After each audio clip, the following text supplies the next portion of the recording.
Xawayaanku waa qaar ku habboon in la rabaayadaysto. Meelaha qaar adduunkana waxay ugu adeegaan oo ugu shaqeeyaan sidii dadka bini'aadamka ama qof shaqaale oo ku adeegaya dhanka caawimaadda. Haddaba, tani maaha ujeedkeena. Maanta waxaan idin la wadaagayaa 10 xawayaan oo dadkii rabaayadaystay si daran oo arxan darraan lafaha uga siibay oo u cunay. balse ka hor intaynaan si weyn u dhexgelin muuqaalka, fadlan like garee oo ka mid noqo saaxiibadeena Baaldahab TV oo taaba buttonka subscribe.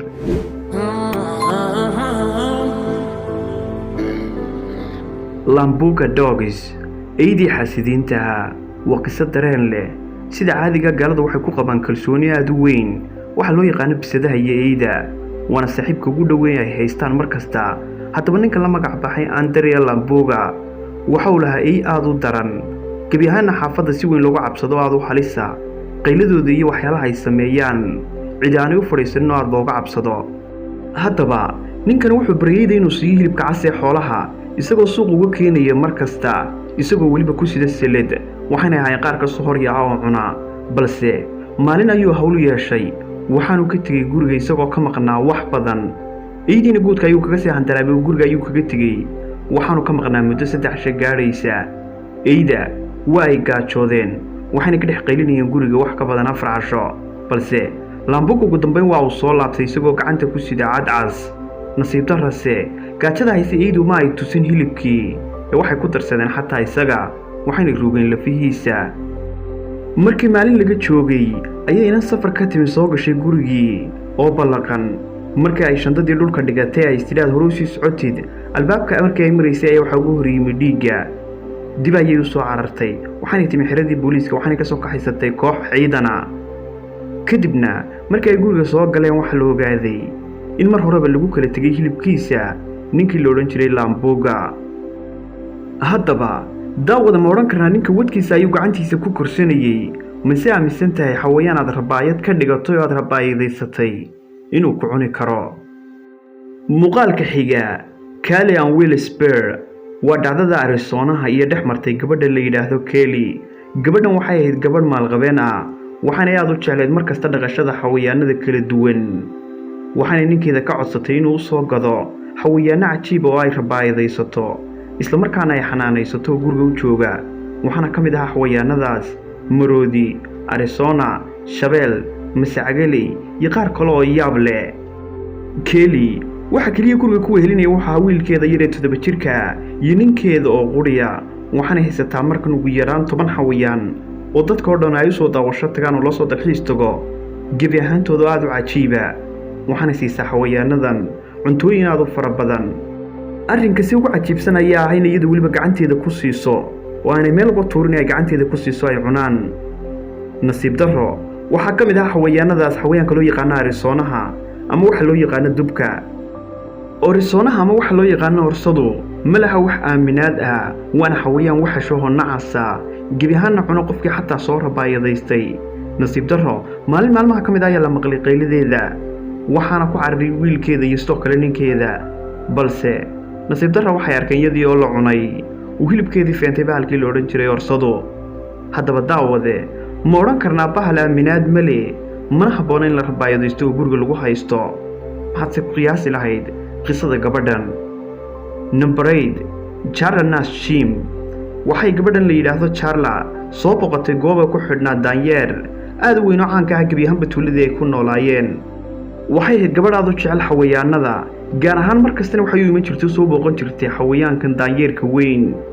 maalin maalmaha ka mid ah wuxuu soo qaaday xabxab moos iyo waxyaalo uu cuno, balse way aamintay, waxaana aamintay inaanu cunayn maadaama in badan wax u keenaysay. waxayse rabaayad ayuu ku noqday kumana cunaya hadda. waxaana dabacday inay gudaha ugu gasho, balse waxay kala kulantay waxaanay filaynin. kadib markii ay gudaha gashay, waxay aaminsanayd inaanu cunaynin, waxaana isku soo qaaday gudaha iyadoo iska dalaqdaqlo aan iska hubinaynin bahalkan inuu cuni karayo in kale. nasiib darrase waxa uu cunay si daran, ilaa mid ka mid ah ciidankii goobta joogay uu xabad ku dhuftay bahalkii iyo daanyeerkii weynaa. waxaa loola soo cararay isbitaalka si loo badbaadiyo nafteeda. wuxuu si xun uga cunay oo wax ka yeelay wejiga. hadda Charla waxay wax ka qabtaa wejiga, waxaana maqan dhinac dhan oo ka mid ah indhaheeda iyo wejigeeda. haddaba daawade ma odhan karnaa mar kale xawayaanku isku halayn ma laha, si kastood wax u siisana ma qiimeynaya wixii aad siisay ee waxa u baahan yahay inuu adigana kugu darsado. muuqaalka xiga Marius Ellis Hibo. ninka la magac baxay Marius wuxuu ahaa nin cajiib ah, waayo halka dadku ay ka rabaayadaysanayeen bisada iyo daanyeer iyo waxyaalo la mid ah, ninkan wuxuu rabaayadaysanayaa xawayaanka loo yaqaan jeerta oo ah xawayaan aad u halis ah, aadna looga cabsado xaqiiqatan oo aad wiilka waaweyn afkiisana gebi ahaanba ku gelin kara adiga oo dhan. jeertu waxay ugu jirtay oo ku xanaaneyn jiray oo ku siin jiray baalka iyo waxyaalaha uu ka soo geeyo saabuulka beerta, waxaana u joogtay qaybta dambe ay beertu ku taalo oo uga samaysnaa shabag. maalmaha ka mid ayuu ku dhiiriday si uu ugu tago oo gebi ahaanba gacantiisa wax ugu siiyo u geeyo waxyaalaha ay cunayso. nasiib darrase gebi ahaanba isagii waa ay cuntay, waxaanay u cuntay si xun, ilmaa ay markii dambe qaybtii ka soo hadhay isaga u qaadatay webiga ka dambeeya gurigiisa si ay iskaga riixdo oo ay ku dhaafisay hilibkiisa iyo lafihiisa aadka waaweyn waanay ugu miiganin. nin ka mid a dadkii dariska ahaa ee eriyada yaalay ayaa webiga u soo dabaaltegay maalmaha ka mid ah, waxaanu arkay afaafta hore ee webiga laga galo ninkii oo yaalla qaybo ka mid ah. dib ayuu soo carray, waxaanu u soo sheegay gebi ahaanba dadkii ku noolaa eriyada, waxaana la dareemay waxaa cunay ninka sidan u galay inay tahay jeertii uu isagu soo korsaday ee xanaaneyn jiray mar kasta. ma odhan karnaa daawade jeeri aaminaad ma le, diinna ma laha, waxba ma fahanto, si kastood u xanaanaysa amaad wax u siisana waa tii ku cuntaa. muuqaalka xiga Lee Gamble. waa gabadha muuqaalkeenu ka hadlayo, waxay ahayd qof aad u cajiiba, haddana nasiib ahaan aad u liidata. waxay jeclayd gabadhan xawayaanada kala duwan, waxaanay xanaanaysan jirtay bahalka loo yaqaano shabeelka, kaasoo ugu jiray shabaga ka dambeeya gurigeeda, waxaanay halkaa ku siin jirtay hadba wixii ay hesho si uu quuto ugu sii noolaado. ugu dambaynse waxay isku dayday inay gudaha shabaga soo gasho oo ay afka u geliso waxyaalaha uu cuno, balse maxaad filaysaa markaa kadib inay ku dhaceen? waxau soo dhaafay gacanteedii iyo shaygii ay wax ku siinaysay, waxaanu afka gashaday madaxeedii. waxaa la isku dayay in laga gooyo, balse nasiib darro waa goor uu cunay oo gogooye gebi ahaana dhammaystay jidhkeeda, gaar ahaan wejiga iyo fayska. haddaba daawade, ma aaminsan tahay maahmaahda tidhaahda bannaankiisa mare maradiisa oodi ma qabsato, oo la macnaa haddii aad bannaankaa joogto aanaad waxba isku doonanin waxba kuma gaadhayaan, balaayana isma arkaysaan. muuqaalka xiga kana mida muuqaalka dadka ay cuneen xawayaanadii ay soo rabaayadaysteen. ninkan waxa uu lahaa beer yar oo soo saarta saabuulka, midhaha baaleyda iyo waxyaalo la mid ah, waxaanu siin jiray mar kasta bahalaha soo rabaayadaysta si ay u cunaan ugu noolaadaan. waxaana ka mid ahaa bahalahaas wax loo yaqaano hoobiska ama doofaarka. markaad eegto muuqaal ahaan wuxuu aad uga duwan yahay ka ku nool dhulkeena Soomaaliyeed, maadaama aanu lahayn ilkii aadka waaweynaa iyo geesihii sanka kaga yaalay, waana mid aad uga gedisan oo aad uga duwan gebi ahaanba. waxuu xanaaneyn jiray wax ka badan 100 doofaar, waxaanay ahayd ganacsiga ugu weyn ee uu leeyahay ninkani. waxaanu wiigiiba 2 jeer iibin jiray, kana qali jiray oo geyn jiray meelaha lagu qalo qaar ka mid a doofaaradaas, waxaanu ka heli jiray lacagta ugu badan. Terry wuxuu lahaa wadna xanuun daran, waxaana la kala garan laayahay ilaa hadda ninkan wadnaha dartii miyaa uu dhintay kadib markii doofaaradiisa dhexdooda lagu arkay isagoo jiifa si xunna loo cunay oo la burburiyay gebi ahaanba jidhkiisa. ilaa haddana waxaa la kala saari la'yahay ma wadna xanuun ayuu u dhintay kadib ayay doofaaradu cuneen, mise wadna xanuunka ka horba waxaa cunay bahalahan oo sidaa ayuu ku dhintay oo kaga baxday naftu. haddaba daawade, maxay kula tahay adiga sida ayana kula muuqataa Terry sababta uu dhintay ugu dhintay halkan? muuqaalkiisana waad u jeedaan. dhacdada xigta Little Dog, eegii yaraa. qisadan waxay ku dhacday nin la yidhaahdo James oo daahan jiray 62 sano. wuxuu lahaa xanuunka macaanka, waxaanu qaadan jiray irbada uu isku muday isagu oo u isticmaalay gacantiisa, balse waxaa dhacay arrin qariib oo aan la filaynin.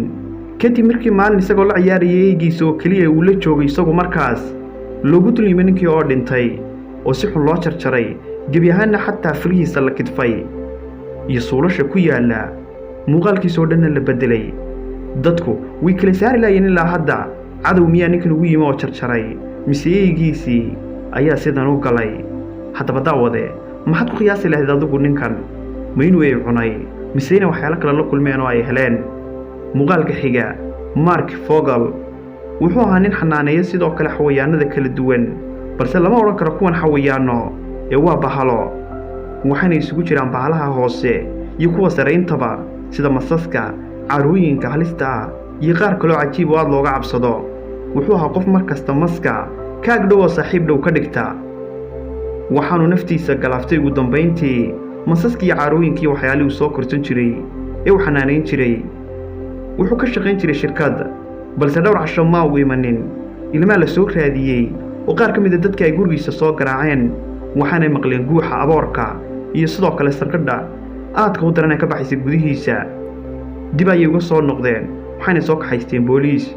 markay gudaha soo galeenna waxaa la arkay ninkii oo ay caara ku xidhan tahay, sidoo kale jidhkiisa gebi ahaanba meel kastoo dolosho uu mas ka soo baxayo, bahlahaad u daranna ay cunayaan. haddaba daawade, ma odhan karnaa saaxiibtinimada masku ma aha saaxiibtinimo ee waa wadkaaga korso. ninkanna wuxuu ahaa mid korsanaya oo diyaarinaya mar walba wadkiisa. muuqaalka xiga, Catfield, bisadii dilaaga ahayd. Ryan waxay xanaanaysan jirtay bisadan aadka u halista badan, waxaana ahayd mid mar walba kaag dhow oo lagu yaqaano oo mar walba dusha ku sidataa. balse waxaa dhacay arrinka cajiibka ee aan cidina filaynin. kadib markii guriga loogu soo galay iyadoo dhimatay, sidoo kale gebi ahaanba agteeda ay jiijifaan kumanaan kun oo bisadood oo la cunay. balse in yar kadib waxaa qol ka mid oo qolalkii khaaska u ahaa gabadhan laga helay bisad ku jirta oo wejigeeda uu ku yaallo dhiig iyo afkeeda. waxaana lagu qiyaasay arrinkaas inay ka dambayso bisadu oo ay cuntay bahalaha meesha jooga gebi ahaanba iyo bisadaha kale, sidoo kalena gabadha ay galaafatay oo iyadu cuntay. haddaba daawade, ma kula tahay bisad inay qof cuni karto, mase kula muuqataa dhacdadani inay ka dambaysay bisadani? muuqaalka xiga, uguna cajaa'ibta badan, Ronald Huff wuxuu jeclaa ninkan ilaalinta iyo duljoogga iyo xanaanaynta xayawaanada aadka u daran. maxaad filaysaa inay yihiin xayawaanadaasi? wuxuu xanaanin jiray koox dhan oo masaacagaley ah. subxaan allah, xayawaanada aadka u daran ayuu aad u taageeri jiray, khaasatan masaacagaleyda. jinniga ayaa guriga u dhex taallay oo guriga u dhex joogtay, waxaana agtiisa maalin maalmaha ka mida loogu yimi ninkii oo dhintay. masaacagaley agtiisa jiifta iyo midhadh kiniina oo ag yaalla. waxaa la isweydiiyey ninkana kiniinka inuu cuno oo u dhintay, balse jidhkiisa waa laga waayay wax kiniin ah. waxaana la arkay bakteeriyadeeda in ay u dhintay oo sanka ay u saartay oo ay sanka ka gelisay carabyadeeda aadka u dhaadheer, sidaana ay ku galaafatay naftiisa. jidhkiisana ay ugu buufiso oo ugu afooftay bakteeriya aad u daran, taasoo saamayn ku yeelatay sanbabadiisa iyo wadnihiisa gebi ahaanba. haddaba daawade, ma korsan lahayd oo ma ilaashan lahayd oo ma xanaanaysan lahayd masaacagaley? mase keensan lahayd gurigaaga oo ma joogi lahayd oo ma noqon lahayd mid ka mid a xayawaanada aad korsato ee dhowrto? fadlan daawada, weli haddaanad laygaranin muuqaalka laygaree si ugu gaadho dad badan, kana mid noqo saaxiibadeenna Baaldahab TV oo taabo botonka subscribe.